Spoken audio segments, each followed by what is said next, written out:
Provocation, tacle assassin, coup de boule, bagarre générale et autres gestes dangereux se soldant par l'exclusion immédiate de joueurs fautifs. Voici notre top 9 des footballeurs qui voient rouge. Numéro 9. La Croatie affronte le Cameroun lors de la Coupe du Monde au Brésil, lorsqu'à la 40e minute, Alex Song va de manière assez inexplicable poignarder Mario Mandzukic d'un violent coup de coude dans le dos, alors que celui-ci n'a même pas le ballon. Ce terrible geste entraînera son expulsion immédiate et déstabilisera complètement son équipe qui perdra la rencontre 4-0. Bien qu'il ait aussi perçu la prime de 60 millions CFA promise à chaque joueur, la toile s'est vite emparée de l'image pour ridiculiser le milieu de terrain barcelonais de l'époque. En numéro 8. Au cours du match amical opposant l'Équateur à l'Angleterre, Raheem Sterling de Liverpool et Antonio Valencia de Manchester ont fait honneur à la rivalité qui anime leurs clubs respectifs.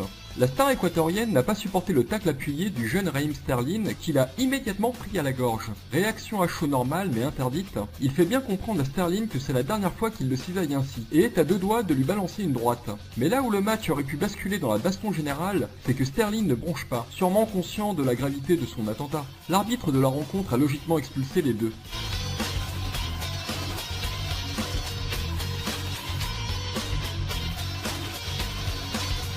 Numéro 7. Voilà ce qui se passe quand on mélange du jaune et du rouge. Ronaldinho en a fait les frais. Lors d'un match amical entre le Milan AC et l'Inter de Milan, le Brésilien du Milan Ronaldinho a reçu un carton rouge pour une simple contestation.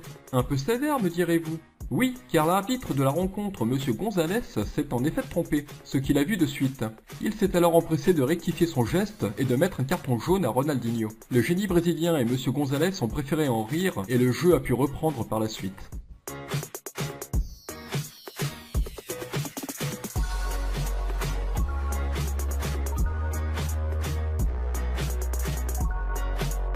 Ce carton rouge n'a rien d'extraordinaire en soi, mais il révèle les injustices du football. Fin des prolongations entre le Ghana et l'Uruguay. Le Ghana obtient une dernière occasion pour entrer dans l'histoire en devenant la première équipe africaine à atteindre une demi-finale en phase finale de la Coupe du Monde. Après un premier sauvetage in extremis, le ballon rentre de nouveau dans les buts pour qualifier ainsi le Ghana. C'est alors que Luis Suarez repousse le ballon, mais de la main. Le règlement du foot punit ce geste d'un penalty et d'un carton rouge. L'arbitre en effet ne peut pas accorder le but, qui n'aura injustement pas lieu lors du penalty. Le Ghana perdra finalement la rencontre, en emportant dans son désespoir tout un continent africain. Suarez se vantera même en disant « Qu'on le veuille ou non, j'ai fait l'arrêt du mondial ». Notre numéro 5. Et voici le tacle assassin du Croate lors de la rencontre Serbie-Croatie. Les matchs entre la Croatie et la Serbie ne sont jamais tendres à cause des relations tendues entre les deux pays. Ce match de qualification pour la Coupe du Monde 2014 n'a pas dérogé à cette règle.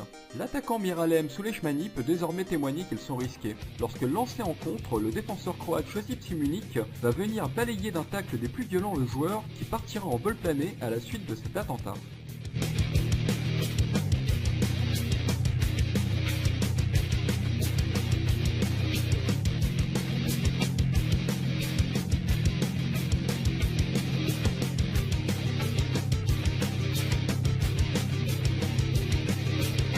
Notre numéro 4 nous vient du championnat du Koweït.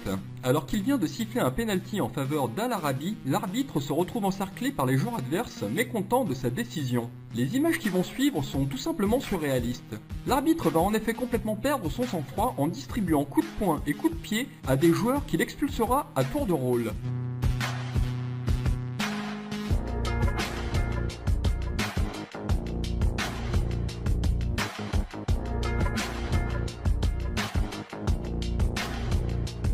Le penalty inscrit, il subira un nouvel assaut, sur le coup d'envoi, lorsqu'un joueur lui balancera le ballon dessus. Résultat des courses, 4 cartons rouges en l'espace de 5 minutes. L'association des arbitres français pense sérieusement à recruter ce collègue pour régler les problèmes de discipline en Ligue 1. Et voici notre numéro 3, le coup de sang de Mexès.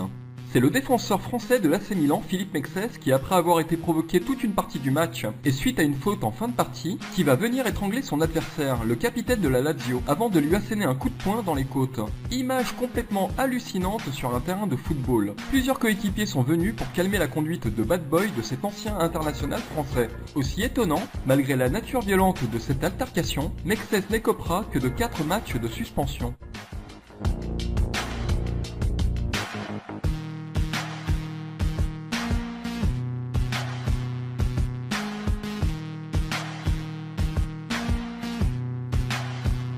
Notre numéro 2 nous ramène en 2009 et même si la qualité des images n'est pas au rendez-vous, nous ne pouvions pas faire l'impasse sur ce carton rouge d'anthologie de Pepe, qui, furieux d'avoir provoqué un pénalty sur Casquero, va se défouler tout d'abord de 2 coups de pied dans le dos, puis il reviendra sur l'homme à terre pour lui tirer les cheveux avant de l'achever en l'écrasant plusieurs fois. Il dégagera avec la même violence 2 partenaires venus défendre leur coéquipier. Tout se massacre devant les yeux de l'arbitre. Par la suite, Pepe demandera des excuses au monde du football, à Casquero, à sa famille, à ses coéquipiers et à tous les supporters.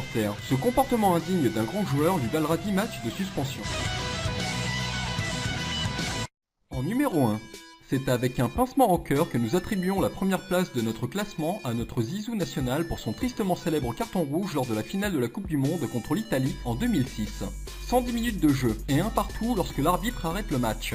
Faute d'image au moment du direct, on ne comprend pas très bien ce qui se passe. C'est après une rapide consultation auprès de son arbitre de touche que l'arbitre de la rencontre se dirige vers Zidane pour lui sortir un carton rouge, provoquant la stupeur de millions de Français devant leur poste ce soir-là. Mais au vu du replay, malheureusement, on voit clairement que le meneur du jeu français assène un violent coup de tête sur la poitrine du défenseur de l'Inter de Milan. Pas aujourd'hui, pas maintenant, pas après tout ce que tu as fait. Ce seront les mots désespérés du commentateur français ce soir-là en direct. Le carton rouge est incontestable, même si Materazzi a apparemment proféré de graves insultes à l'encontre de Zidane, il n'aurait pas dû répondre. Ce sera une sortie fatidique pour la France qui dominait pourtant cette rencontre, qu'elle perdra d'une cruelle manière et la privera d'une 2e étoile à son maillot. Et vous? Que vous inspire de tels comportements venant de la part de célébrités censées donner l'exemple? Votre avis nous intéresse. Si vous avez aimé cette vidéo, n'hésitez pas à cliquer sur le pouce. Nous vous souhaitons une bonne semaine et vous donnons rendez-vous dans 7 jours pour une nouvelle vidéo.